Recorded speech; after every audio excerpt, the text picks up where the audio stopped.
Alright, let's talk about silence. You think making noise, yelling louder, gets you what you want. Wrong. That just makes you look like a kid throwing a tantrum. The real power, the kind that makes people bend to your will, is in the quiet. There are 3 types of silence, and if you master them, you'll never lose an argument again. Most people only know how to run their mouths. I'm gonna show you how to win by shutting yours. So, the first type, let's call it the blank slate.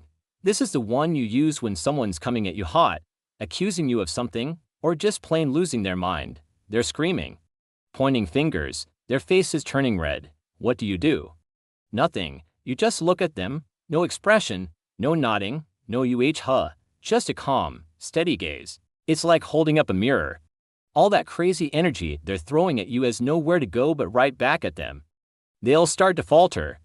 They expect you to fight back, to yell, to defend yourself. When you don't, they get confused. They start questioning themselves.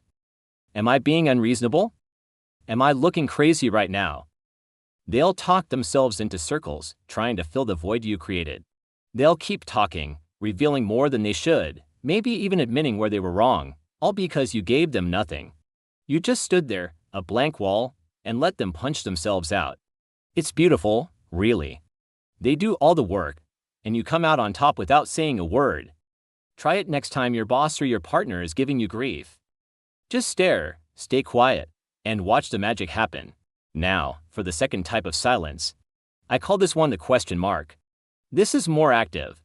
You use this when you want information, when you want someone to spill the beans without them even realizing they're doing it. Let's say you ask someone a direct question, like, "So, what happened with that deal last Tuesday?" And they give you a weak, one-sentence answer. They're trying to brush you off, hide something. This is where you hit them with the question mark. After their lame answer, you just stay silent and look at them with a slightly raised eyebrow, a look that says, "And is that all?"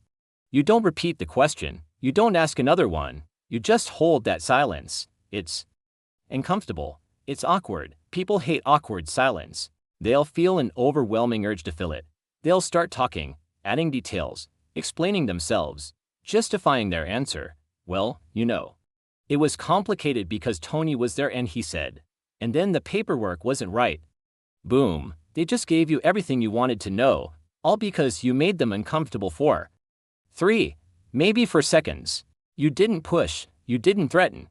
You just created a little pocket of silence and let their own anxiety do the heavy lifting for you. It's a psychological cheat code.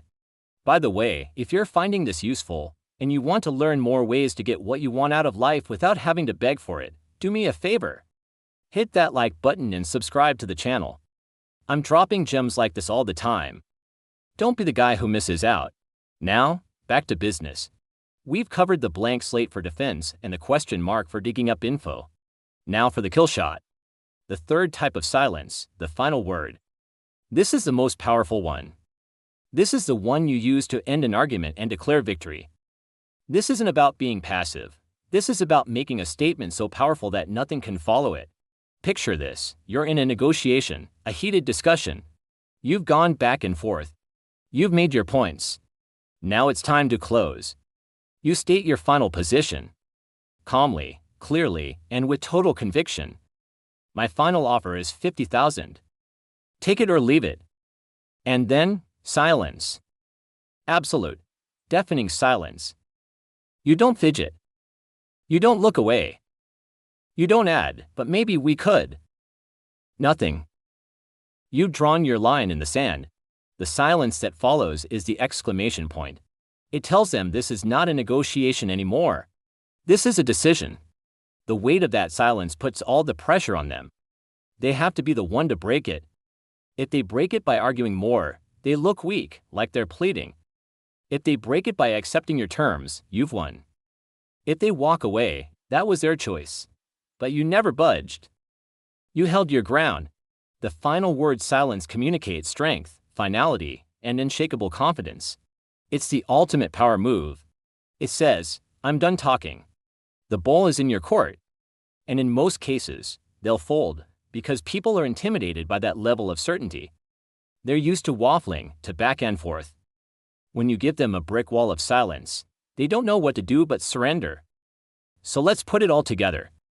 You're in a situation. First, someone comes at you with accusations. You hit them with the blank slate. You let them exhaust themselves against your wall of nothing. You don't engage with the nonsense. You just absorb it and let it die. They calm down, look foolish, and you haven't even broken a sweat.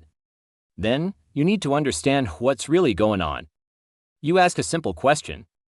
They give you a weak answer. You deploy the question mark. A simple look, a few seconds of quiet pressure. You let their own discomfort make them talk. They start rambling, giving you all the details they were trying to hide. You now have the information advantage. You know their position, their weaknesses, their real story. Finally, it's time to close the deal. To win.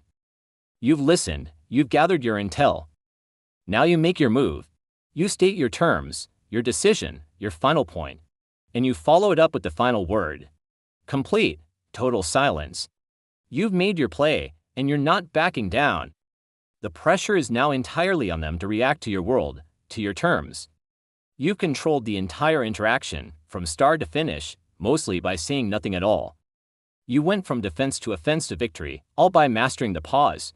See, anyone can learn to talk.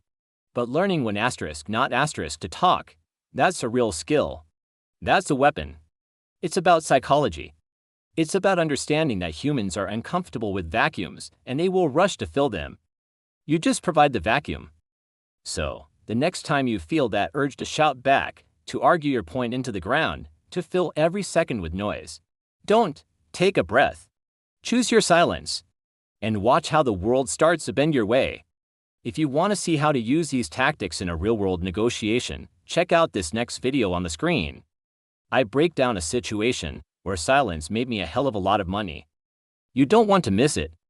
Thanks for watching, and I'll see you on the inside.